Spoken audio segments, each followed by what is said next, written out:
یکی پرسیده به ازدواج فکر کردی؟ محدودم، کسخل که نیستم. یکی دیگه پرسیده سخت‌ترین چیز در مورد محدودیت چیه؟ خود محدودیت داشتی. نیاز جنسی رو چیکار میکنی؟ برطرف میکنم.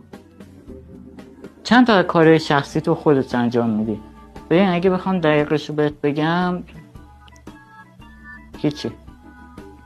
نکات مثبتی هم داره محدودیت. آره بابا زیاده. مثلا یکی پرسیده تخمی ترین چیزی که میشه به یه محدود گفت چیه؟